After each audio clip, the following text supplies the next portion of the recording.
حي على الفلاح.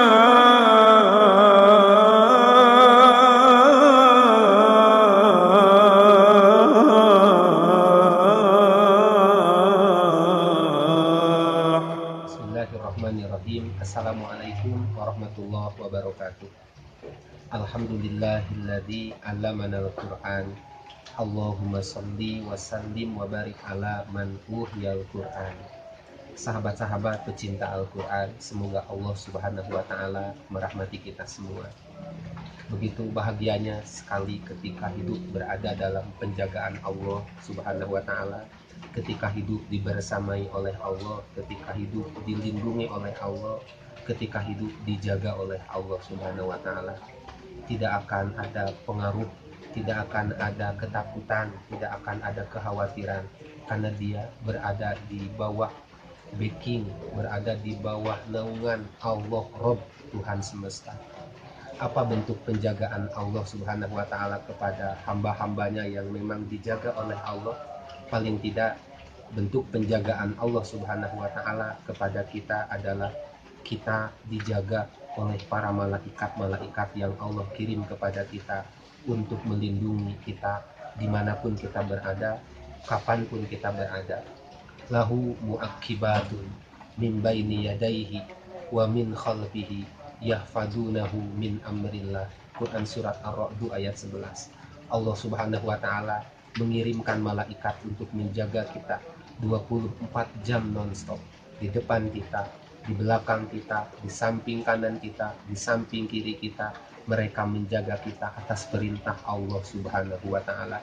Bahkan kata Imam Ibnu Katsir, bentuk penjagaan Allah kepada kita ini, Allah menjaga dari semua kejelekan dan kecelakaan, dari semua gangguan, termasuk gangguan jin, gangguan yang akan mencelakakan kita. Imam Mujahid rahimahullah bahkan mengatakan nanti malaikat itu akan selesai bertugas menjaga kita saat kita menghadap kepada Allah Subhanahu wa taala. Bahkan ketika ada bahaya di samping kita, ada bahaya yang akan mendapatkan kepada kita, malaikat itu mengatakan, awas, di depanmu ada bahaya. Jadi tidak akan ada kemadaratan, tidak akan ada kecelakaan, tidak akan ada kejelekan di saat Allah Subhanahu wa taala menjaga hamba-hambanya.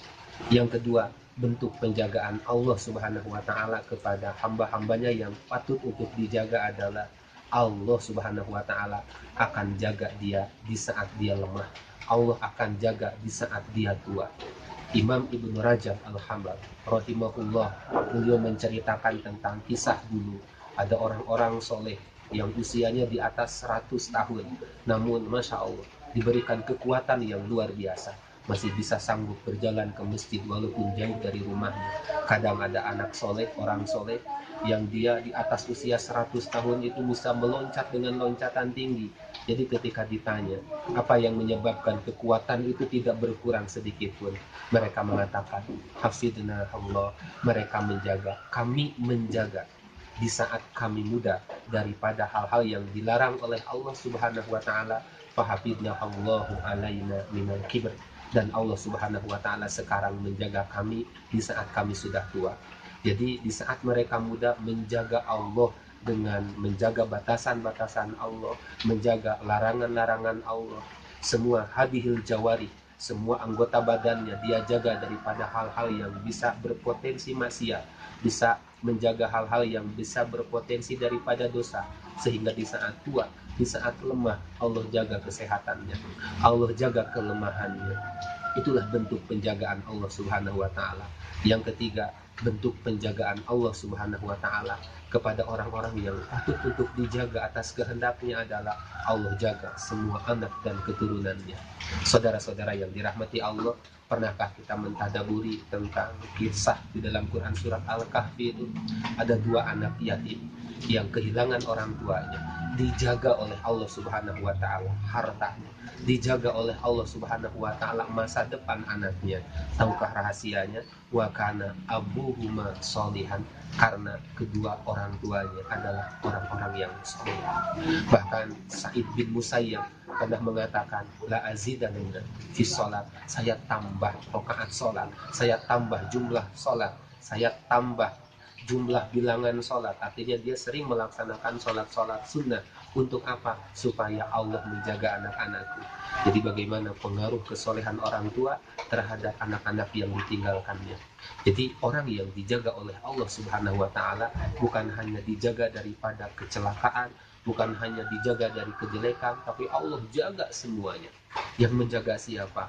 Para utusannya, malaikat yang menjaga kita. Bahkan bukan hanya fisik kita saja, bukan hanya kecelakaan kita saja yang Allah proteksi, tapi yang oleh Allah jaga adalah anak-anak keturunan kita. Lalu bagaimana caranya?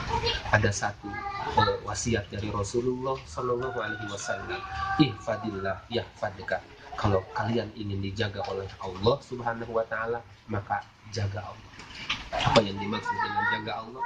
Jaga batasan-batasan Allah, jaga aturan-aturan Allah, jaga hak-hak Allah, jaga larangan-larangan Allah. Insya Allah, jika serius kita menjaga batasan-batasan Allah, jika sungguh-sungguh kita menjaga perintah-perintah Allah, jika benar-benar kita menjaga apa yang dilarang oleh Allah Subhanahu wa Ta'ala, demi Allah, wa'adallahi haqqa, janji Allah itu benar. Allah akan menjaga mereka yang menjaga Allah Subhanahu wa Ta'ala. Mudah-mudahan ada manfaatnya. Assalamualaikum warahmatullahi wabarakatuh.